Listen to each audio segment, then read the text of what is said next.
뭐 브로드하게 쓴 거라서요. 그냥 예. 뭐 질문을 정리가 잘 된 것 같아요. 네, 아닙니다. 근데 저는 그 마지막 부분에 네. 세상에 죽고 싶은 사람은 없다. 나 그걸 저는 공감을 하거든요. 제가 그때 한번 말씀드렸잖아요. 그 고등학교 시험 떨어지고 그 맥주 예, 맞습니다. 3병 먹고 죽으려고 그랬는데 그때 딱 이렇게 이제 술에 취해가지고 1시간이나 잤을까요? 자고 딱 깨어나니까 살아있는 거예요, 내가. 그러니까 너무 좋은 거예요, 기분이. 아, 죽으려고 했는데. 예. 음, 그때 맥주 3병 먹으면 죽을 줄 알고 먹었다니까요. 그래갖고 취해갖고 이제 대낮이라 그 처음 술을 먹으니까 취해가지고 한 30분인가 1시간 잤던 것 같아요. 그래서 낮이니까 금방 깨잖아요. 깼는데 몸을 막 만져봤어요. 내가 죽었는가 살았는가 만져지는 거예요. 꼬집어도 보고. 그러니까 살아있으니까 너무 좋은 거예요. 야, 그걸 느꼈어요. 그래서 아까 이 자살을 투신했던 사람도 그 자살 시도한 순간에 죽고 싶지 않다는 것을 네네. 내가 공감을 하겠더라고요. 그 뭐, 되게 보면 드리깽이 그런 말도 있잖아요. 자살의 80%는 데몬스트레이션이라고. 말하자면 데모야, 데모. 나를 알아달라는 거예요. 내가 이렇게 죽고 싶을 정도가 됐으니까 네. 제발 좀 나를 좀 이해해달라, 알아달라, 그런 뜻으로 시도를 해요. 그러다가 잘못하면 죽어버리죠. 그리고 항상 그 자살 시도자들은 그런 시도하기 전에 그런 표시를 한다고 그러죠. 예. 근데 우리가 네. 그것을 징후. 간혹 징후. 못 네. 읽기 때문에 네. 실제는 계속 그런 신호를 보냄에도 불구하고 이웃들이나 친구들이 그것을 이제 신호를 감지하지 못하면 네. 실행에 옮긴다고 이제 그렇게. 저는 이제 같은 한번 여쭤볼게요. 지금 이제 우리가 자살의 원인이 이제 여러 가지가 있잖아요. 개인적인 원인도 있을 것이고 네네. 이제 사회적인 원인도 있을 것이고 이제 한 건데 아까도 말씀하셨듯이 이제 사회적인 원인 같은 경우는 뭐 경제적인 것도 있을 것이고 개인적인 것은 이제 건강 문제라든가 뭐 그 경제도 이제 개인적인 것과 연관이 될 것 같아요. 근데 지금 한국적인 문제만 본다면 네. 한국은 그러니까 일본이나 미국 같은 경우는 자살 예방 정책을 쓰면 효과를 봤다고 이야기를 하거든요. 일부 국가들은. 네. 근데 우리는 그러한 정책을 많이 펴고 있음에도 불구하고 아직까지는 이제 그렇게 큰 효과는 보지 못하고 있는데 교수님께서 보실 때 그러면 한국의 자살 원인은 그런 사회 구조적인 원인이 더 큰 것인지 그러면 네. 개인적인 원인이 큰 것인지 네. 좀 궁금해요. 제가 보는 입장은 사회 구조적인 그 요인이 더 크다라고 그렇게 보거든요. 그러니까 자살률뿐만 아니라 지금 우리 나타나는 뭐 출산율도 그렇고 이렇게 초고령 사회로 가는 이런 것들 자체가 사회적인 뭔가 구조적으로 문제가 있거나 구조적인 질병을 가지고 있기 때문에 이게 이런 식으로 나타난다라고 볼 수 있다라고 그렇게 저는 이제 보여져요. 그러니까 사회 구조적으로 보더라도 이제 뭐 계층적인 구분이나 이런 부분에 있어서도 예전 같은 경우는 뭐 공부를 해서 이렇게 상층으로 올라갈 수 있다라는 그런 개념 자체가 지금은 아예 청년층에서는 아예 무너졌잖아요. 그냥 엄마 아빠 잘 만나서 금수저로 살아오면 그렇게 살아가는 거다라는 그거 자체가 사회적으로 뭔가 문제가 있는 상황에서 나타나는 현상이라고 볼 수가 있거든요. 그래서 저는 에밀 듀르켐도 이야기했듯이 아노미성 현상이 우리나라에 분명히 있는 거고 그 사회 구조적인 요인이 자살률에도 크게 영향을 주는 거다라고 그렇게 좀 보여지죠. 우리 그 지난번에 수능 볼 때 수험생 하나가 아파트에서 뛰어내렸잖아요. 죽지는 않았는데 그때 이제 언론 보도 내용 중에 그 수능 점수 발표하는 날 8일인가 발표하잖아요. 대개 수능 점수 발표하는 날 그 수험생 자살자가 좀 많은데요. 왜냐하면 자기가 기대했던 점수가 안 나온 거예요. 아, 이 점수로 내가 의대 가고 싶었는데 도저히 못 가겠네. 이 절망해가지고 목숨을 끊는 거예요. 그러니까 수능 점수 발표하는 날 자살자가 늘어난다는 것은 그 아이들이 그 과도한 그 압박, 근데 그게 사실 우리나라 학벌 사회로 가는 그 구조 때문에 생기는 거잖아요. 그래서 이제 청소년층의 자살의 상당 부분이 그 아이들에게 주는 과도한 스트레스, 압박감, 그게 사회 구조 자체가 주는 압박감이 아니냐라는 것이고, 그 다음에 이제 우리 마지막에 조성동 교수 발표 이제 그래도 있긴 하지만 노인 자살률도 상당히 높은 편인데 노령연금이 생겨나면서부터 노인 자살률이 줄어든 거예요. 아, 네. 예. 그러니까 사회적으로 해결해 주는 거예요. 경제 문제를. 그러니까 역시 노인 자살률에 있어서 가장 큰 비중을 차지하는 게 경제 문제구나. 왜냐하면 그 노령연금을 주고 나서부터 자살자가 줄어들었으니까. 그래서 이제 우리 사회가 구조적으로 자살자를 줄일 수 있는 방법이 여러 가지가 있겠다.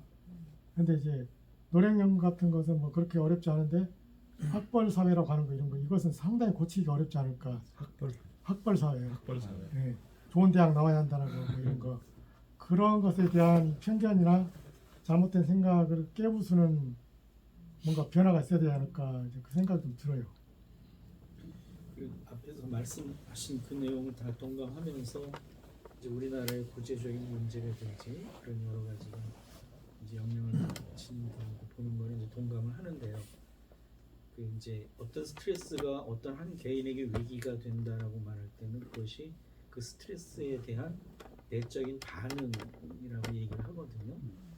근데 이제 우리나라 사람들의 그 말 습관을 보면 유독 지난 시간에 한번 말씀 나왔던 것 같은데 유독 죽겠다, 죽어버리겠다는 표현, 죽이겠다는 표현이 많이 나오잖아요. 근데 아까 이제 그 조이너스 사람들 왜 자살을 하는가라는 책을 말씀하시면서 이제 어떤 자기 자해 연습 이런 것이 자꾸 이제 반복되면서 나중에 자살로까지 가는 현상에 대한 얘기를 하셨는데 저는 그것도 영향이 있지 않는가. 그러니까 언어가 사람의 행동에 그 의식이나 이런 게 굉장히 영향을 미치는데 우리나라 사람들은 어떤 고통을 표현하거나 문제를 피해가는 용어 중에 하나가 자기 쉽게 쓰는 말이 뭐냐면 죽겠다는 거거든요. 죽겠다, 죽어버리겠다, 죽이겠다. 세 가지 다 나오죠. 그러니까 배고파 죽겠다도 예. 있고 배불러 죽겠다도 있어. 웃어 죽겠다. 웃어 죽겠다, 좋아 죽겠다. 좋아 죽겠다. 그러니까 이런 것이 은연중에 하나의 그런 연습이 되지 않나. 그러니까 이제 그런 문제가 있고 요즘 청소년들 사회에 청년 사회 지금 많이 문제가 되는 게 자해 문제거든요. 그러니까 자살 문제도 있지만 자해 문제가 있고 이것이 또 어떤 그 이제 일본 말로 이지메라고 그러죠.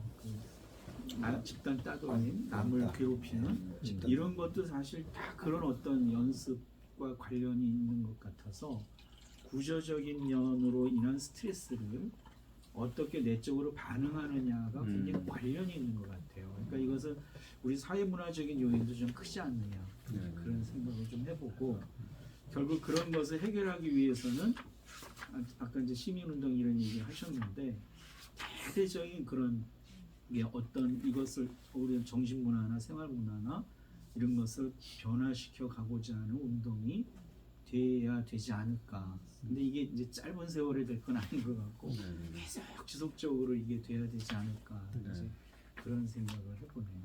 저도 이제 목사님 말씀 들으면서 조금 생각이 되어지는 게 사회 구조적인 문제에 있어서 사람들이 어떻게 그것을 소화해내고 반응하느냐에 따라서 자살도 그것과 연관되어진다는 그 부분에 있어서 지금 그 통계 자료에 보면은 정신건강적인 문제 때문에 자살을 하는 경우들이 상당히 많거든요. 가장 지금 많게 나오는데 그러면은 그 사회구조적인 문제에 있어서 그것을 소화해내는 능력, 반응하는 능력이 거기에서 문제되는 사람들이 많이 자살을 한다라는 그런 이제 반증도 되는 것 같아서 그런 부분에서 조금 힌트를 좀 얻기도 한 것 같아요. 네.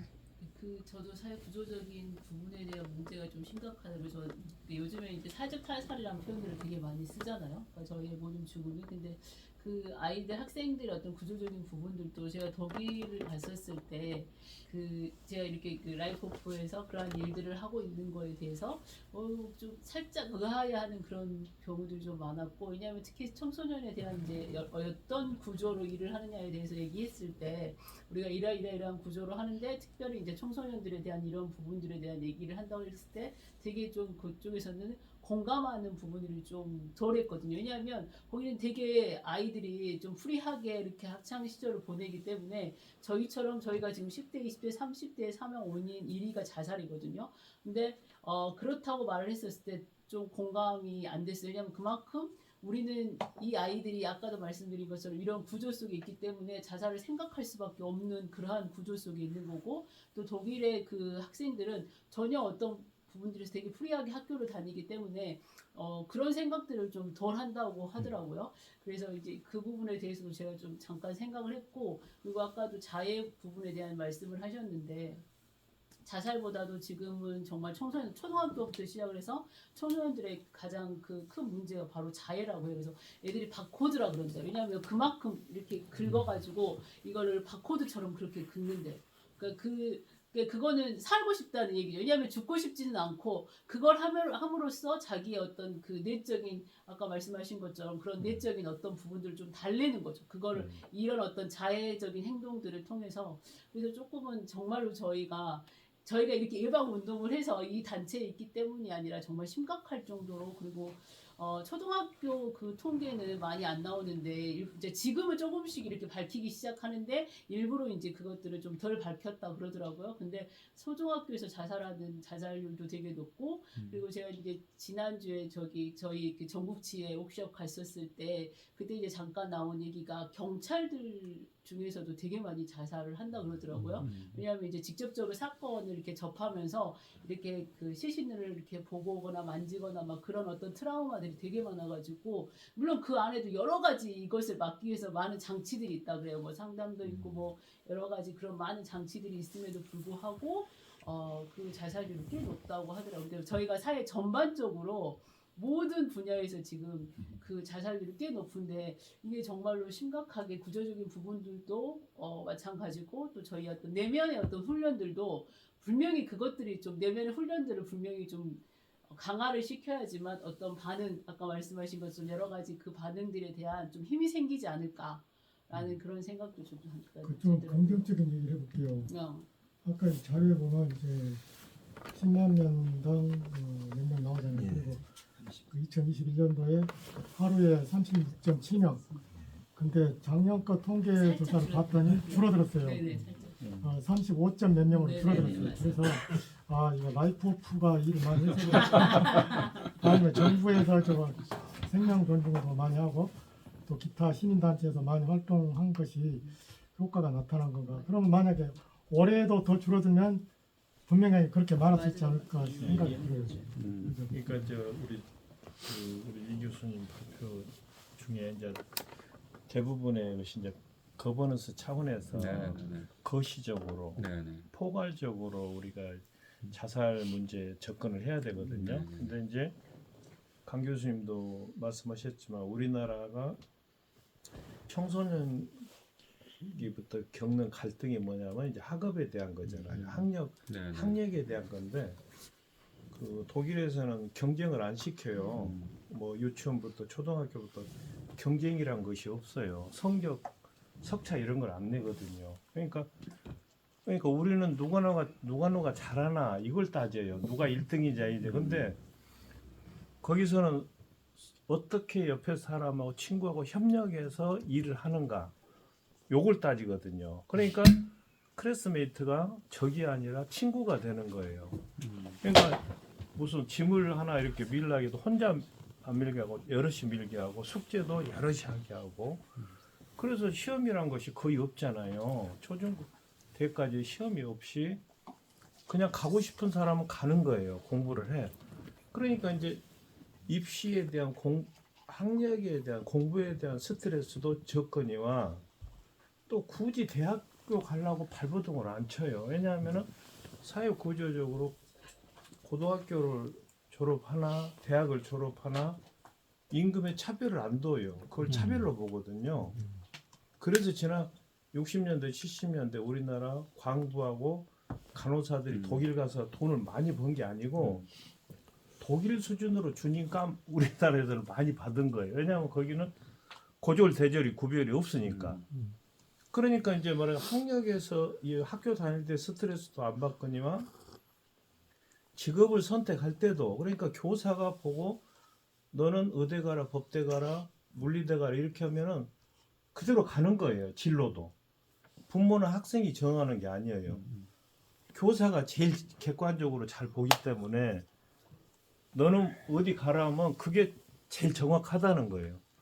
그러면 이제 그렇게 가서 대학을 졸업하든지 전문대학을 나오든지 고졸만 하든지 해도 이 기업도 지역에 다 분포되어 있기 때문에 우리처럼 서울권에만 있는 게 아니고 지방이 잘 발달돼 있거든요. 가급적 고향 가까운 데 취직시켜주고 그리고 또 말하자면 많이 받는 사람은 세금을 많이 내게 하고 적게 받는 사람은 세금을 적게 내게 하고 못 본 사람은 나라에서 보태주고 하니까 경제적인 차이도 적거니와 거기에서 오는 어떤 갈등이나 이런 것도 적다는 거예요. 그리고 정치도 마찬가지예요. 제가 이제 포괄적으로 말씀드린 건 몰라도 여나 야다 우리가 저렇게 얼마나 싸웁니까? 진보하고 보수 거기에서 오는 스트레스도 엄청 나거든요. 근데 보세요. 지금 독일은 선거가 딱 끝나면은 어느 정도 이념이 크게 틀리지 않으면 연합을 해요. 타협을 해가지고 연합 정권을 만들어요. 심지어 야당하고도 이렇게 해가지고. 그러니까 갈등 구조가 정치에서도 그렇게 해결하는 거예요. 타협을 통해서 이렇게 정책도 이렇게 좀 시행하고. 그러니까 모든 면에서 갈등 구조가 적을 수밖에 없어요. 근데 우리는 모든 것이 가는 데마다 싸워요. 가는 데마다 파벌이 있고 정치가 오히려 스트레스를 많이 줘. 스트레스를 자살을 많이 하는 더 거 많이 아니에요? 주고 실제 정치가 정치가 우리 TV 지금 보고 있으면 얼마나 스트레스 굉장히 받는 지금 스트레스를 많이 국민에게 줍니다. 스트레스를 예. 국민에게 그리고 그것을 강화시켜서 네. 특히 나이 든 분들 같은 경우는 저는 한 번도 그 정치 유튜브를 안 보거든요. 생각보다 구구 국자 유튜브를 본 분들이 꽤 많아요. 그리고 계속 강화를 시켜요. 그에 대해서. 그러니까 어떻게 보면 이 아까 말씀한 것 중에 뭐냐면 이제 우리가 약간 이 정치 조직적으로 보게 되면 현재 우리가 실패한 것이 대통령제가 갖고 있는 그러니까 두 당이잖아요. 네, 대통령제가. 그것이 이제 미국은 이제 또 나름대로 상원 하원에서 약간 안충 지역이 있어요. 근데 우리는 그 상원 하원이 아니고 국회가 하나이기 때문에 단원제. 거기서 모든 결정하고 네. 대통령이 거부 행사하면 다시 이제 싸움을 하는 거거든요. 그래서 지금 우리가 지금 대통령이 갖고 있는 특히 우리보다 이제 제왕적 대통령제라 그래요. 쭉 그랬거든요. 너무 대통령의 권한이 강하니까 너무 현재도 대통령만 보잖아요. 그쪽은. 그래서 어떻게 보면 독일은 지금 그 내각 책임제이기 때문에 다당이 이렇게 연합을 해야 합니다. 그래야 다수가 되거든요. 타협할 수밖에 없어요. 예. 근데 우리는 양당이기 때문에 어차피 한쪽 다수가 과반수가 될 수 있어요. 이게 거의 끊임없는 이제 어떤 평행성을 이루는 것이고 저는 약간 이제 화제를 돌려서 지금 우리 그 청소년들의 이제 그 자살 문제 저는 항상 어떻게 생각하냐면 윤석열 대통령이 말하는 좋아하는 카르텔 있잖아요. 우리나라에서 가장 공고한 카르텔이 있습니다. 그것이 학교와 학부모와 교사와 사이에 이 학생은 인권이 침해된다 하는 카르텔이 있어요. 저희 고등학교 다닐 때는 우리 이제 강 교수는 마찬가지지만 야자가 없었어요. 저는 없었어요. 끝나면 굉장히 야구도 하고 축구도 하고 네. 저는 1학년 때 그 고등학교 1학년 때 유도했어요. 그러니까 나름대로 여러 가지 그 공부를 하면서도 자기가 할 수 있는 걸 했는데 어느 순간에 학생들이 야자 그러니까 자기 의지와 상관없이 대학을 위해서는 모든 걸 희생해야 돼요. 그리고 합의가 됐어요. 아주 공고하게 합의가 됐어요. 심지어 저도 그 교회에서 고등부 교사를 3학년 하면 7시 예배를 들어줘요. 얘들 학교로 가야 되니까. 생각하면 상당히 곤란한 문제잖아요. 분명히 성경에는 우리가 주의를 지켜라고 하고 되도록이면 지켜야 되는데 다 인정한 거예요. 교회까지도 우리가 특별히 7시 예배를 들으면서 너희는 빨리 가. 나온 것만으로도 대단한 믿음이야. 그러면서. 근데 그게 아직까지 이어지고 있다는 거잖아요. 우리가 공간 카르텔이에요.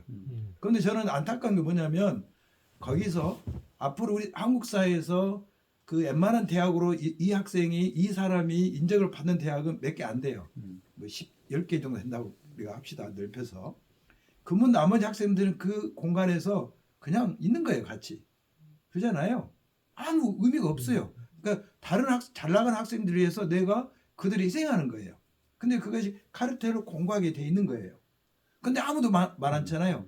가장 공고한 카르텔이에요. 아까 말씀했듯이 그 독일은 이미 직업학교 가느냐 대학교 가느냐가 정해져요. 다 대학교를 배웠잖아요. 그러니까 우리는 또 어떻게 하냐면 대학 나온 사람하고 고등학교 나온 사람을 굉장히 차별을 둬서 또 그것도 서울에 있는 대학이냐 지방에 있는 대학이냐 아예 이름을 그렇게 폄하해서 하잖아요. 지잡대라고 하잖아요. 지방 뭐 지잡대라는 말 아예 쓰고 네네. 같은 뭐 고려대학교도 캠퍼스 어디냐 안한 캠퍼스냐 어디 캠퍼스냐 그 안에서는 또 싸워요. 하는 거예요. 그래서 저는 안에서도 또 싸워. 그 문제가 예.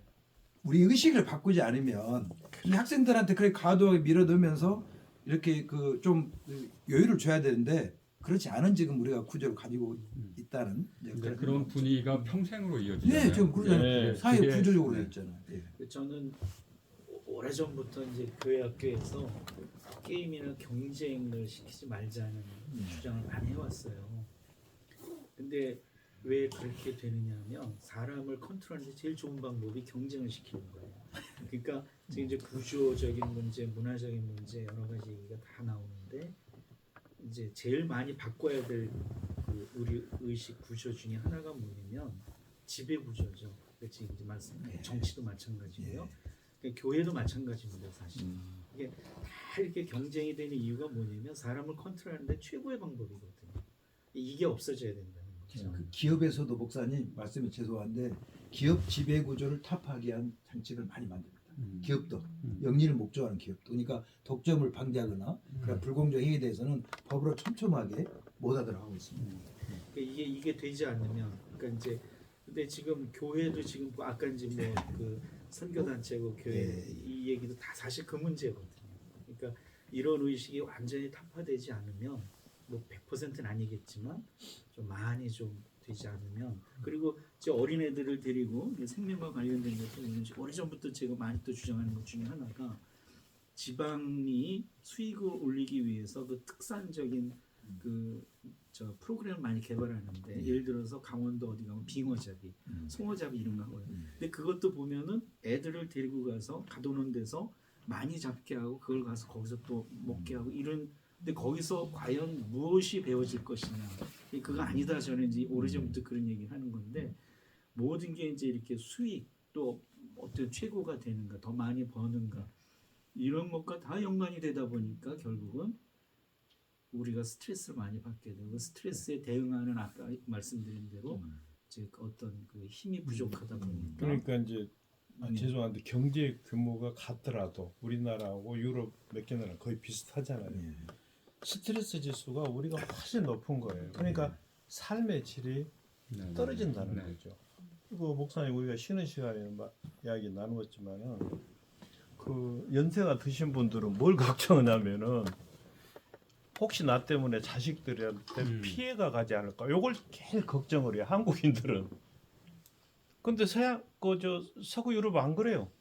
자식들은 20살 되면은 끝이에요. 그리고 내가 어떻게 행복하게 살 것인가 여기에 초점을 맞추거든요. 그러니까 그 말하자면 우리나라는 자영업을 하건 직장을 다니거는 돈을 많이 벌어야 한다는 압박감에 늘 시달리는 거예요. 퇴임하고 나서도 왜 못 쉬냐면 생활비를 또 벌어야 되니까. 근데 조금 전에 말씀을 그래서 가버넌스가 필요하다는 것이 이 자살 문제도 개인에게 책임을 돌릴 게 아니라 사회 전체 국가 차원에서 어떻게 하면은 잘 사는 것이 이제 문제가 아니라 스트레스를 적게 하고 행복하게 살게 할 것인가 서로 갈등 구조를 해소하는 거 여기에다 초점을 맞춰야 돼요. 이게 우리 속담이 그러잖아요. 배고픈 건 참아도 배 아픈 건 못 참는다고. 이게 똑같이 굶으면 괜찮아요. 가난하면은 전쟁 때 옆에 사람 안 싸워요. 그러니까 이게 우리나라가 이 정도 올라왔으면 갈등 구조를 이제 해소하는 데다가 맞춰야 돼. 그리고 이제 마무리합시다. 일단 결론은 거의 나온 것 같아요. 개개인의 특성이나 또 기질이나 이런 것들이 자살의 중요한 원인이면 틀림이 없지만 더 큰 비중을 차지하는 것은 우리 사회가 안고 있는 그 집단적인 스트레스 그거 구조. 그래서 이제 가급적이면 이제 정부나 시민단체나 교회도 마찬가지고 사회적 스트레스를 줄여나가는 쪽으로 구조를 바꾸고 그다음에 의식을 바꾸는 구조와 의식 두 가지를 다 바꿔야 한다라는 것이 중요한 것 같고 그다음에 좀 우스갯소리로 제가 하자면 교회에서 늘 부르는 노래 중에 왕왕왕왕 나는 왕자다 공공공공 나는 공주다 다 왕자고 공주예요 우리나라는 그러니까 교회에서 그래요. 그 노래를 안 가르쳐야 돼 안 불러야 돼다 왕자고 공주니까 지력. 사회가 최고인 싸우는 거예요 정치도 마찬가지고 학력 사회도 그래요. 내가 왕이 되고 예, 내가 예. 공주 됐는다 예. 그래서 이제 내가 왕자다 공주다라는 네. 그 노래를 부르기보다는 네. 우리 기독교는 원래 그 섬기는 종이잖아요. 네. 그러니까 자기는 종놈이라는 노래를 불러야지. 왕자다 공주다만 노래를 부르면 저는 하나 제안을 하고 싶은 게 아까 이제 이 교수님 말씀 중에서 우리는 일종의 이제 약간 시민단체 성격이잖아요. 라이프 오프 모임은. 근데 아까 이제 여러 가지 제안 중에 시민 참여형 이제 자살 예방을 말씀하셨거든요. 그러면 저는 과연 우리가 할 수 있는 우리도 어차피 시민인데 그 이제 기독교 정신에 입각한 그런 자살 예방 단체인데 그러면 시민 참여형 그러한 프로그램을 많이 있는데 우리가 할 수 있는 것이 뭘까? 그래도 하나 정도는 우리가 좀 생각해 봤으면 좋겠다. 그런 생각이 들었습니다. 그래서 하다못해 여기다가 리본이나 차고 다닌다든가 예, 그것이 필요하잖아요. 다른 사람이 보여주는 거. 근데 그냥 이렇게 우리가 다니면 모르잖아요. 저분이 뭐 하는지를 우리 뒤에다 걸고 다닐까요? 그 배지 하나 만듭시다. 근데 배지는 잘 안 보여요. 아니 물어볼 예. 거야. 궁금한 이상하게 좀 근데 만듭시다. 배지도 이상하게 만들어야 돼요.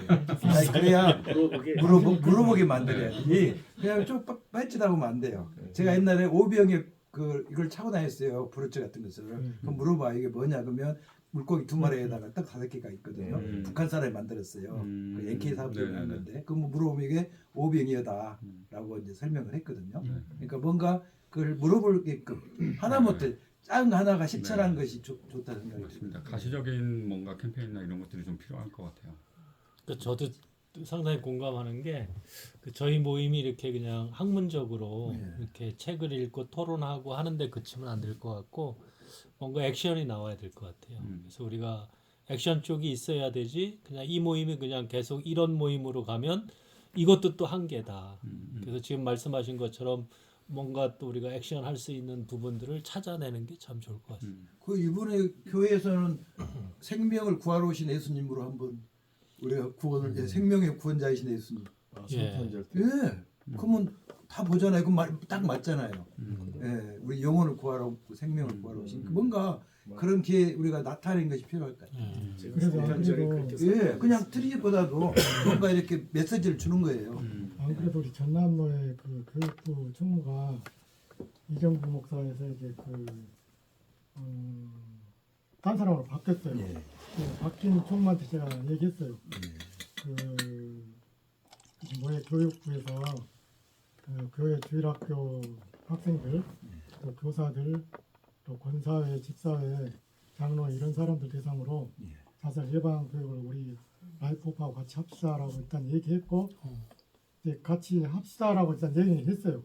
그러니까 이제 잘 될 수 있도록 기도해 주시고 저도 한번 계속 접촉하겠습니다. 그거 하나고요. 우리가 할 수 있는 것 중에 하나가 이제 기독교수 경북 쪽의 기독교수에는 그 진로 상담을 해줘요. 고등학교 가서. 이게 저는 아까 지금 굉장히 스트레스를 많이 받잖아요. 자기가 시험에 대해서 못 본 사람 같은 경우 그러면 좀 가능하면 우리 실제 학교는 지금 고3들은 시간이 많잖아요. 그러면 한 번씩 가서 맞아요. 이렇게 우리가 해주겠다라고 접근한 것도 어때요? 아니 너무 좋죠. 들어가 있으면 있으면. 근데 아, 근데- 저희가 이제 저희는 이제 지금 어차피 그 학교로 나가는 그 교육 자체는 1, 2학년들은 주로 하고 이제 3학년들은 좀 빠지거든요. 예. 이런 근데 지금 것들이. 괜찮잖아요. 근데 이제 강주 쪽에 저희가 이제 아까 조금 이따 이제 끝나면 이제 얘기하려고 했는데 2024년도 저희 사업 계획에 대해서 지금 말씀하신 그런 부분들과 더불어서 뭔가 좀 움직여야 되는 한 해라고 좀 저도 생각하거든요. 그래서 좀 제발 좀 학교가 좀 뚫어졌으면 좋겠어요. 그래서 가서 좀 하고 왔으면 좋겠다. 미션기 학교부터 들어봐요. 예, 그러잖아요. 우리 부탁하면 저기 그렇죠. 예, 미션기 학교. 저기 어디죠? 경신여고 예.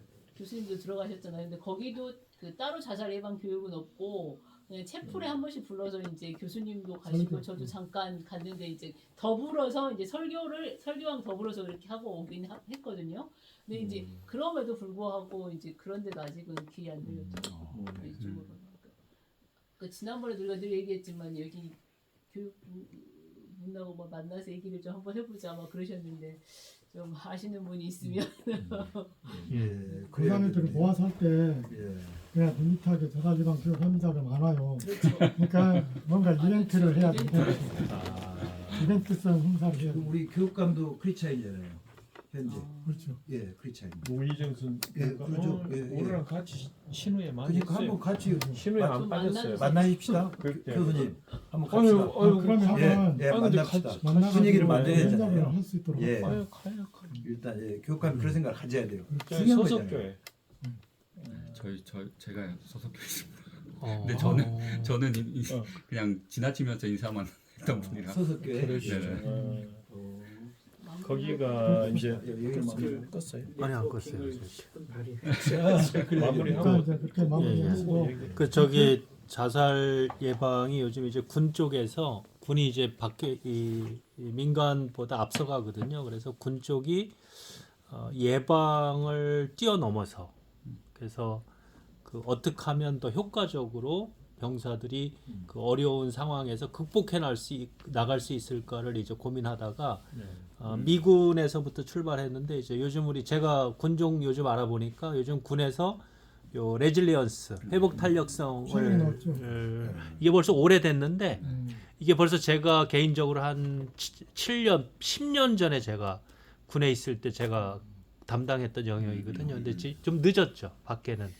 그래서 이제 군대도 요즘 이게 일반화됐고 이제 저희가 볼 때는 이제 우리 목사님들도 요 주제, 요 단어를 좀 네네네. 우리가 좀 기억을 해서 네. 어차피 자살 예방을 하려고 하면 요 회복 탄력성이라고 하는 걸 우리가 충분히 알아야 되고 또 이 방법이 괜찮은 것 같아요. 아직까지는. 그래서 우리가 이쪽도 좀 관심을 갖고 했으면 좋겠습니다. 이렇게 화면상으로 해가지고 회복 그걸 탄력성. 한번 언제 내년에- 요약 발표하세요. 목사님. 요약 내년에 발표. 한번 그 다음에 내년에 있고. 세미나로 서부에서 목사님이 그럼 마무리 멘트.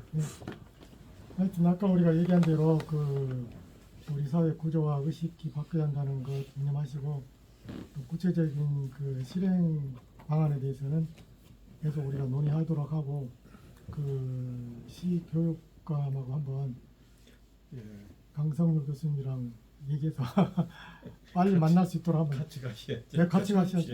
얼마인지 같이 가도록 한번 방법을 찾아보겠습니다. 그럼 우리 그 김문호 목사님 기도하시고 마치겠습니다. 좋으신 아버지 하나님 은혜를 감사합니다. 우리를 사랑하셔서 주님 기뻐하시는 생명 살리고 또 그 생명들을 주님의 사랑으로 품고 어려운 자리에서 이겨나갈 수 있도록 라이프 호프를 통해서 그 길을 도모하게 하시고 모색하게 하신 것을 감사합니다.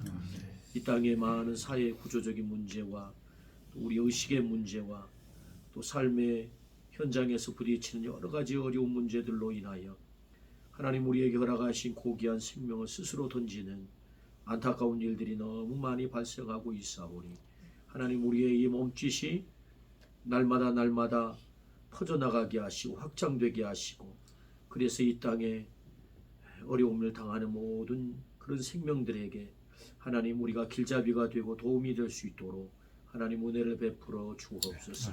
이렇게 귀한 자리를 허락하여 주시고 오늘 특별히 귀한 교수님 통해서 귀한 세미나 또 귀한 가르침 함께 나누었습니다. 감사합니다. 우리의 모임이 더 확장 발전되어 나갈 수 있도록 복을 더하여 주옵소서.